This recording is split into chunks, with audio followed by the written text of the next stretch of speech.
Iya, kan maksudnya sampean orang gila kok wali itu gimana? Wali itu wali Allah atau wali yang gimana? Jadi orang gila itu sebenarnya dia tidak gila. Dia menganggap dirinya waras, tapi orang yang gila dianggap gila. Ya orang yang tidak gila itu yang menganggap dia gila. Karena orang yang gila itu kan bilang kewarasan. Sehingga ketika kita kembalikan kepada hadis Nabi, bahwasanya orang gila itu tidak diberikan beban dosa dan tidak diberikan kewajiban untuk melakukan sembahyang.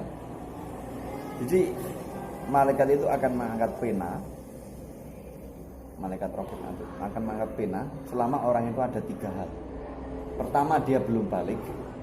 Kedua, dia ketika tidur. Ketiga, ketika dia gila. Itu tidak akan dicatat dosa-dosanya. Berarti orang tidur itu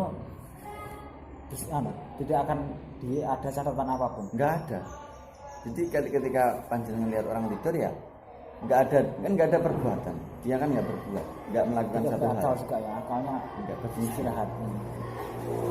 Makanya meskipun orang diam dan akalnya ini kotor, maka dicatat sebagai orang yang berdosa. Tapi kalau dia diam, akalnya bertafakur, akalnya memikirkan zat Allah, memikirkan sifat Allah, maka dicatat sebagai zikir, sebagai hal-hal yang positif. Makanya ada hadis yang mengatakan tidurnya orang berpuasa itu ibadah kan? Iya, an-naumu shaim an ibadah, itu benar. Benar ya?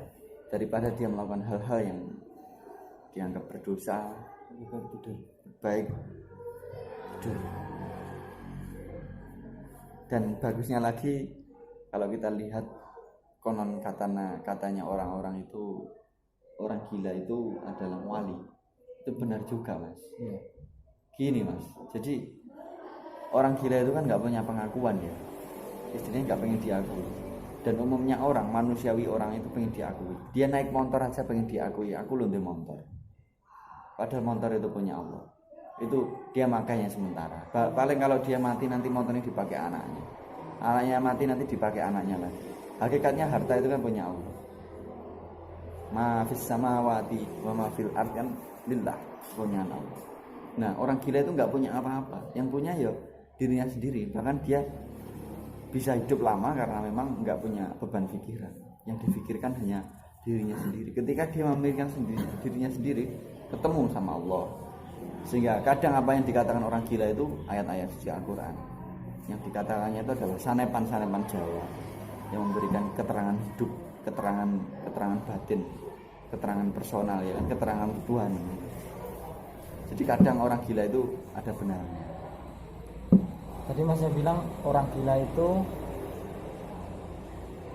dosanya tidak ada, ya nggak berdosa gitu Mas. Tapi kalau pahalanya Mas, kan dia nggak beribadah, nggak berpahala juga nggak berdosa dia. Terus endingnya seperti apa nanti di akhirat? Ya karena memang itu kembali kepada sebelum dia gila, ditimbang dia menghisap nanti bagaimana amalan baiknya, amalan buruknya. Tapi memang itu sudah menjadi hak Allah, sudah menjadi kehendak Allah dia gila itu. Jadi pada zaman dahulu itu ada para wali yang sampai gila. Mereka belajar ilmu tasawuf. Ilmu tasawuf adalah ilmu yang belajar tentang ketuhanan. Ilmu tasawuf adalah ilmu yang pelajari hal-hal yang jarang dipelajari orang. Karena kalau wali itu sudah makomnya sudah jandap, makomnya sudah tinggi, jadi dia seperti orang gila.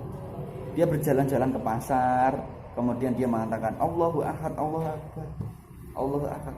Dia berjalan-jalan ke masjid, nunggu di masjid lama, diam sendiri sambil melihat awan, sambil melihat matahari. Kan dia itu mencintai Allah, saking cintanya tinggi, ya kan, sampai dia gila, sampai keluar kemanusiaannya.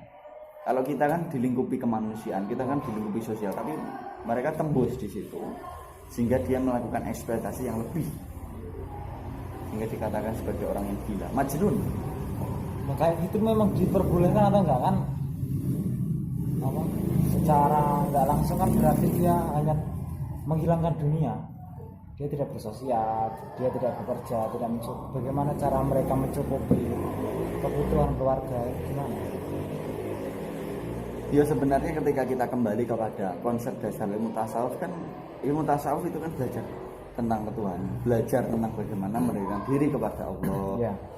Karena hakikatnya hidup ini untuk Allah. Orang banyak bicara tujuan hidup itu apa? Banyak orang bicara gitu, padahal dia udah belajar agama, bingung apa sebenarnya dicari.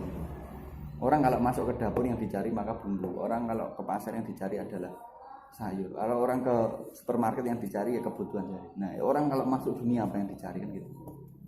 Padahal dulu kita sudah tahu bahwa semenjak kita tidur di rahim ibu itu sudah dicatat apa yang harus kita cari. Yaitu Allah. Cari ya Allah. Makanya para Nabi Ibrahim, Nabi Adam, ya kan, sampai nabi-nabi Rasulul Asmi itu kan yang dicari Allah. Tapi mengalami beberapa eksperimen ya kan, mulai dari Nabi Musa yang melihat bintang, Nabi Ibrahim yang melihat awan dan lain sebagainya. Kenapa kok saya mengatakan seperti itu? Karena para nabi itu ya mujahadahnya kuat. Nah kita ini manusia biasa ya harus kuat juga mencari hakikat hidup ini untuk apa gitu Mas. Kalau mengandalkan ini saja, ini kan daging, ini ya bakal nanti hancur di kuburan ini. Ini dada, ini perut. Nanti yang tiap hari kita kasih makan itu kan jasad kita. Ya. Daging ini, nanah ini, darah ini. Lah kan ini kan enggak kekal.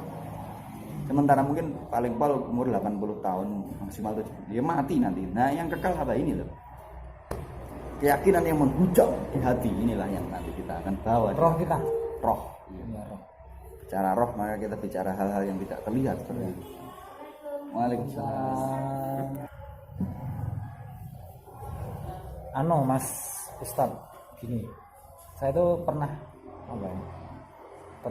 ketemu sama teman, katanya orang itu gila.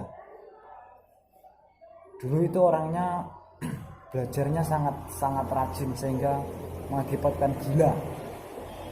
Nah, apakah gila yang dimaksud itu gila seperti wali-wali yang Anda sebutkan tadi atau seperti apa? Maksudnya dia gila tapi ibadahnya sudah nggak karu-karuan kan? Gimana? Ya menyikapi hal itu memang kita harus kembali pada hal-hal yang perlu disikapi. Artinya dampak dari belajar ilmu agama itu kalau kita terlalu dalam ya akan mengalami yang namanya kecenderungan untuk menjadi orang yang egosentris, gitu. Problem of ceremony, lagi of core on the core, ahli on the ahli.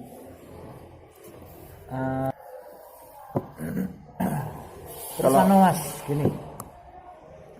Ada juga ustadz yang mengatakan pikirkanlah ciptaanku tapi jangan kau pikirkan apa sifatku gitu atau gimana? Karena otakmu tidak akan sampai ke situ.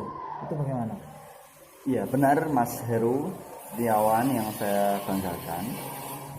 Dan pemirsa YouTube yang mana berada para netizen.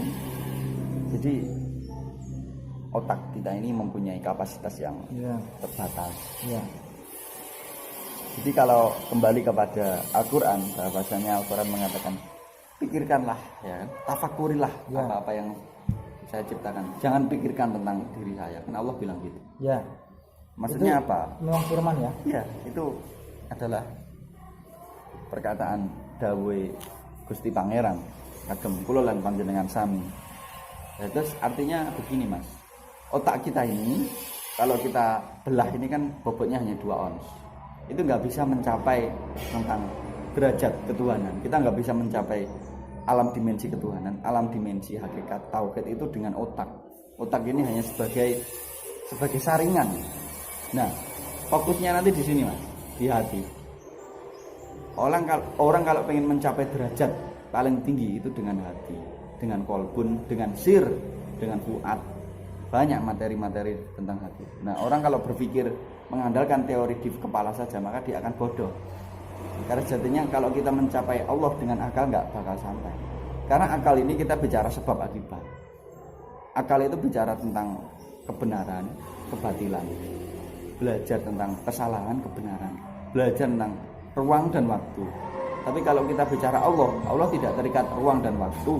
Allah tidak terikat sebab akibat. Bahkan dia yang menciptakan sebab itu, dia yang menciptakan akibat.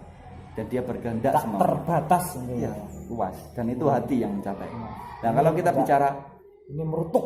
iya, kalau kita bicara otak itu kan wilayahnya wilayah duniawi, Mas. Iya. Karena orang bicara dunia itu semuanya bicara tentang otak. Nah, hati, ketika orang bicara dengan hati, maka itu luas seperti akhirat. Ya, tak terhingga. Maka kata seorang sufi mengatakan dalam syairnya, orang yang ngomong dengan lisan itu hanya menjadi hiasan. Orang yang ngomong hati, maka juga akan sampai ke hati. Makanya kalau kita ketemu wanita itu bicara kalem, lemah lembut, juga akan sampai ke hati kita. Dan sifat Allah itu lembut, sifat Allah itu halus. Jadi para kiai itu juga mempunyai sifat lemah lembut, halus, kasih sayang. Siap, terima kasih Pak Sultan atas semua penjelasannya. Ketemu di episode selanjutnya. Oke, Mas Heru.